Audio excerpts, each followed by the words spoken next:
Hello there, Big Benedict here. We're playing Gears of War Judgment, and this is my 3 Stars Declassified Insane Difficulty Guide and Walkthrough. We're currently on Act 5-7. It is entitled Overlook. So this is the final chapter of Act 5, and it's darn hard. What I'd like to do is at least get one execution on one of these grubs over here, just to start off good. You can access the Crimson Omen at this point if you want to, but it's going to affect the visibility. So you want to affect the visibility at the very last, so that I can at least show you where I'm going to be sitting down some tripwire mines.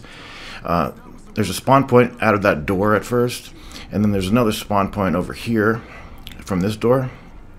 And remember the onyx cache that we did not get in the last video? Well, here it is over here, and there's another onyx cache inside the main fort area, and you're not going to get a checkpoint until the next fight is cleared. So don't worry about your items, getting set down and saved, perhaps against your wishes, until you conclude the next fight. So I ended up not putting the Nasher Sentinel there later on. I put it here, but I end up putting it over to the right outside. I'll show you in a moment. But the range Sentinel I will place right over here, so it has a long, narrow haul that it can shoot down at range, because it's a range Sentinel, obviously. And for the Nasher, I'm going to put this more or less by me for protection. There's some decent protection, and then you'll access the Omen, and this is going to state what the Declassified is. So greatly reduced visibility. It's awful. You can't see anything. You can tag enemies if they're close enough. Your reticle won't turn red, and signifying that you're hitting an enemy. And it's essentially just the 3 fights that you'll see. However, the last wave, as it always is the most difficult one, and it is the most difficult one. It's really difficult and stressful. But at this point, I try not to use too many of my bushkas. In this room, there is another tripwire crossbow. There's a pile of ammunition, and then there's that onyx cache that I mentioned. But this fight here is actually quite manageable.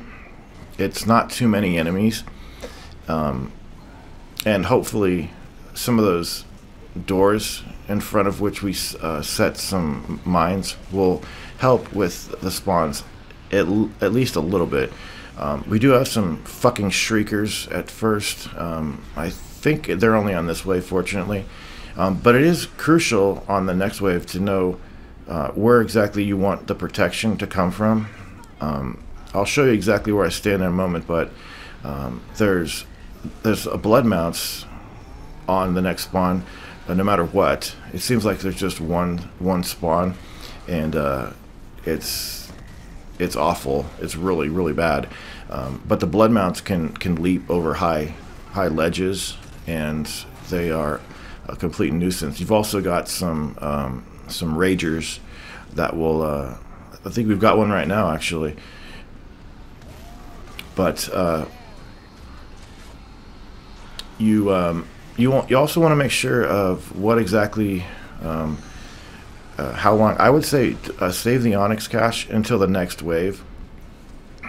Okay, and since I don't have any, I don't want to set down my sawed-off and potentially lose it after I shoot all of my my rounds. So I've got 0 rounds for the sawed-off shotgun.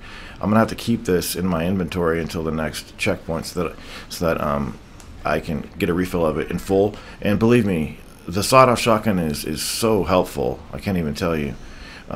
But do you see down that hall? I am going to set another turret down. I changed my mind at the insistence of a lot of deaths. But try not to use too many bushkas. Try to get as many kills as you can. You want to actually just hit the enemy with the grenade. You don't want to try to get any cluster kills. And that might sound obvious, what am I supposed to do with a bullet? Hit somebody? Of course. Well, yeah, of course you're supposed to hit somebody, but try not to you know, think of it as like a grenade, where you would want to set it down, have it land near enemies so that you can get cluster kills and things like that. No, you want to directly shoot the enemy. And one thing that I misunderstood was that I thought even if you did hit an enemy, it would bounce off and then have to wait a period to detonate. Here's the final checkpoint, and it's extremely difficult, but no, you just shoot and then shoot with the Bushka and it will detonate on contact. So sometimes the blood mounts will come from over there, and the tripwire crossbow is really not the saving grace that I used to give it credit for. But it's really difficult when those blood mounts come and you've got ragers. And I highly recommend this, to put another turret in this hall.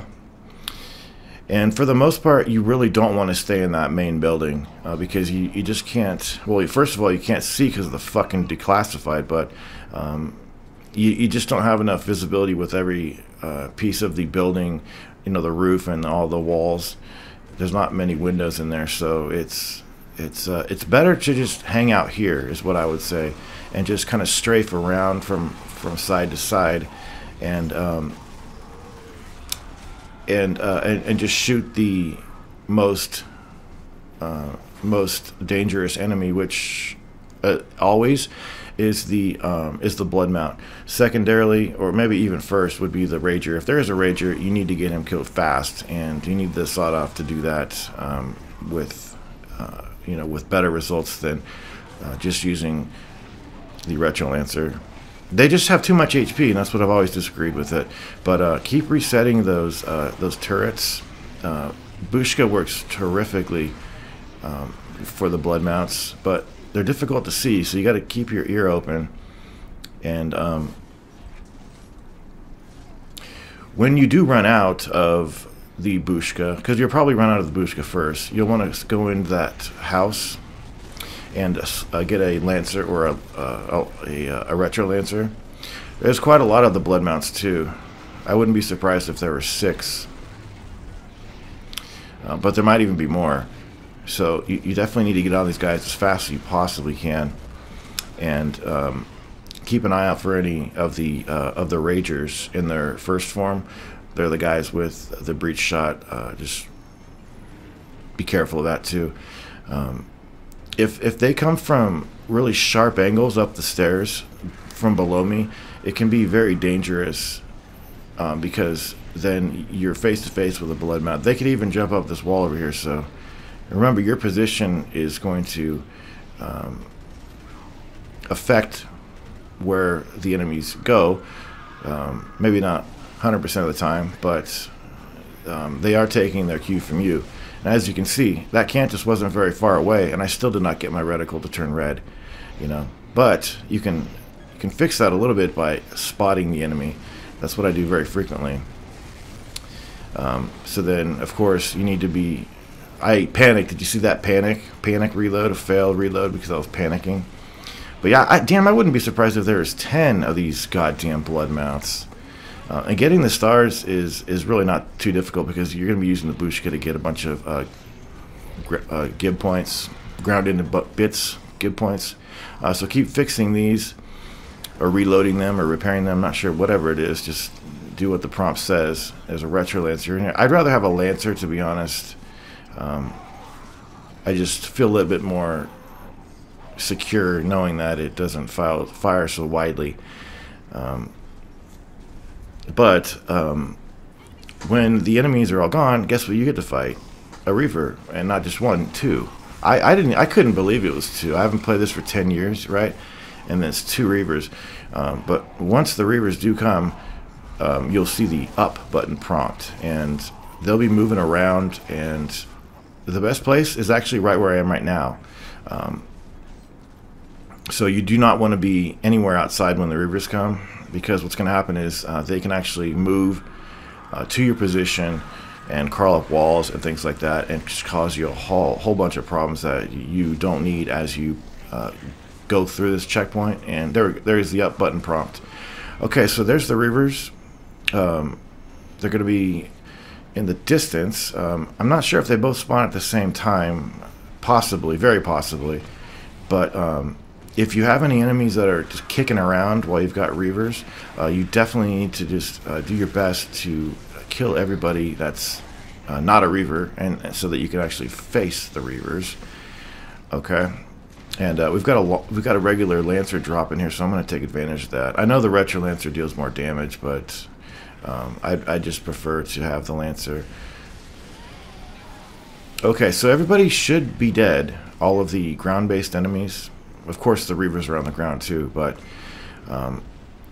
they're not going to fly up and light anywhere. They're just going to be moving back and forth, and what you want to do is just wait until they fire, and then go out to shoot them.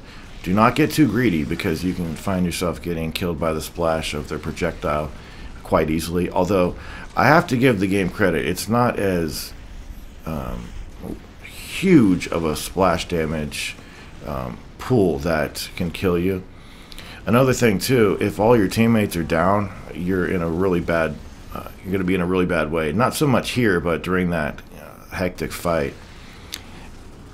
Okay, so see how this is a really good spot to stand, and then there's been another Reaver over to the right just walking around. Same goes for him. Just wait until he fires, because he's going to have some cooldown time to fire again, and just keep on him. Your reticle is not going to turn red, so don't worry, you're still dealing damage to it. And he dropped. I think he dropped. Yeah, so that is the last, and fortunately it's the last of those defense chapters or sections in this game. I hate the defense sections, and this one, I really don't know. This one's very difficult, that last wave. I think they just get progressively harder. Anyway, I will see you in the next act. It is the 6th and final act, and I shall see you there presently, and I hope I find you there in good care. So until then, please take care.